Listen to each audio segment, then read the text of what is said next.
Today we're going to talk about World War One. This may help some of you out. This is the 3 C's of World War One. These are pretty much all of the causes, but some things that happened during the war, and these are some of the consequences we're going to talk about today. There's more, but this could help you out for your activity. So, cost of this war. It took 4 years to fight. Over 30 nations were involved. The financial cost was $350 billion in 1918 money. The human cost, 26 million dead. Half were civilians. And if you look down here, 20 million were wounded. 10 million became refugees. And American lives in about 8 months of fighting, we lose 51,000 troops. At that rate, we would have been the leading nation in casualties in World War One. We were very aggressive in fighting, and just we went over the top a lot. If you look here with some of these costs, this was the most horrific war in all of world history until the next one. Here is comparing some of the men lost in World War One. If you look, Russia loses about 2 million men. So President Woodrow Wilson's plan was based on a peace without victory. It's called conflict resolution, giving the loser a say at the peace table. And if you negotiate with the loser and you let them in on the negotiation talks, he felt that it would establish a more lasting peace. It would eliminate reasons for future wars. That is actually a very correct way of dealing with nations, is conflict resolution. Conflict termination we'll talk about, and that's typically what happens.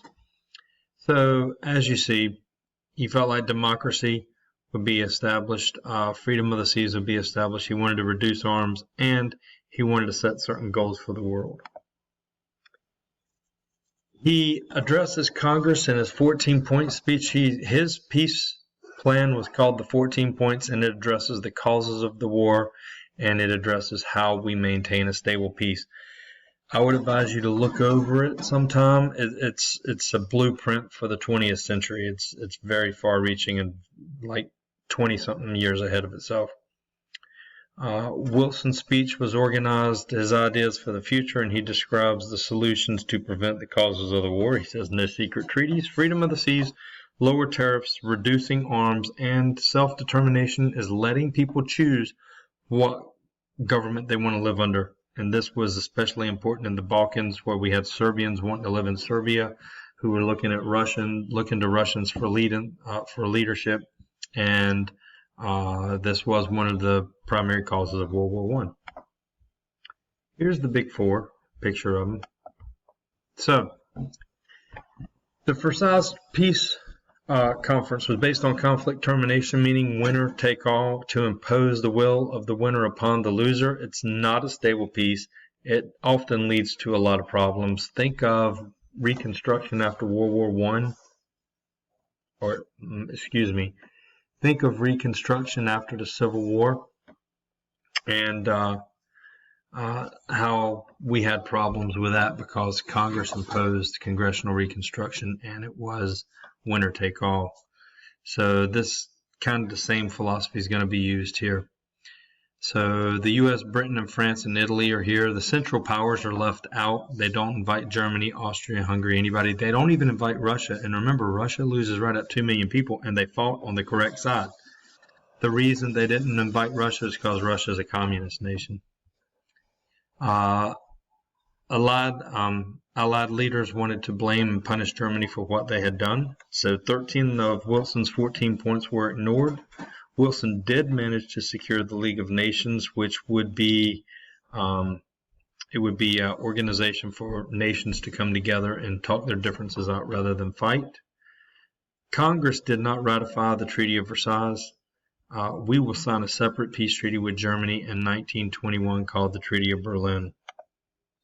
So the Versailles Peace Treaty does a couple of things. 9 new nations are created and several borders are moved. They did this regardless of who lived where. They didn't care. one of the jokes is that one of the ministers, young Winston Churchill, sneezed on the map and they outlined his loogie, and that became Czechoslovakia. So they didn't really care where people lived so much. It was just all about making the Central Powers pay for what they had done. Germany was forced to pay $33 billion back in reparations to Britain and France. Today, that comes to about $3 trillion. And in other words, that was impossible for Germany to do. And the big one here is Germany must acknowledge that they started World War I because they invaded Belgium. We all know that's not true. Every German knew that wasn't true. They knew that the Serbians assassinated the Archduke to the Austrian-Hungarian throne. That's what started the war. But Germans must admit they started the whole thing. This will breed resentment and hate, and this will lead to Hitler. The weaknesses of the treaty, here it is. Germany couldn't repay these debts. Russia, they're ignored. They're not even, they lose more men than any other nation in World War I, and they're not even invited to the peace table, and they lose the most land. They lost a lot of their land. They lost Finland, Estonia, Latvia, Lithuania, Poland, Romania, Bulgaria. Romania.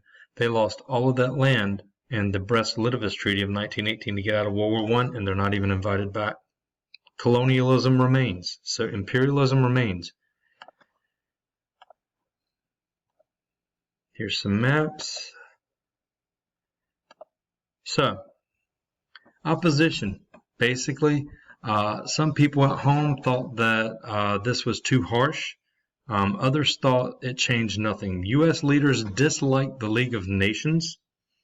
They didn't like the League of Nations because they feared it would keep our ability to remain neutral.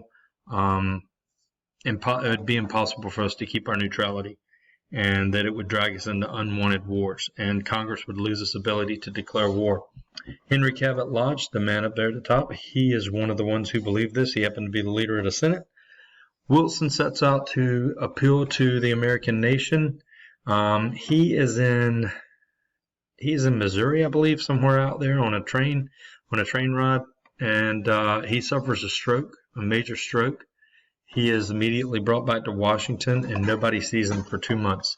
Not even the vice president. It is President Wilson's wife that pretty much runs the nation for 2 months. The U.S. Senate never approves the League of Nations, so we never join it. The U.S. President Wilson created the League of Nations, but we do not join the League of Nations. So there's going to be 31 nations involved. We will have a seat, but we will not be allowed to make any provisions or lead in any capacity after World War I. And that's going to be crucial because we exit World War I as the largest creditor nation. We entered the World War I as a debtor nation. We exited World War I as the largest creditor nation, and we were set to become the world power, and we turned away from it. And President Wilson's dream will be realized, though. It's called the United Nations after World War II. If you look here, here's some of Wilson's legacy. He's the last of what we're going to talk about as the progressive presidents. Prohibition starts.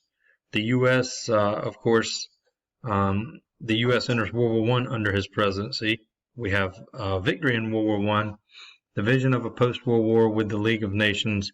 That's his vision, and he did predict we were going to have a future war based on the Treaty of Versailles. Remember, this is the man who said it would be the greatest of ironies if he was remembered for foreign affairs, and that's what we remember him for. Here's some effects of World War I. The Great Migration continues.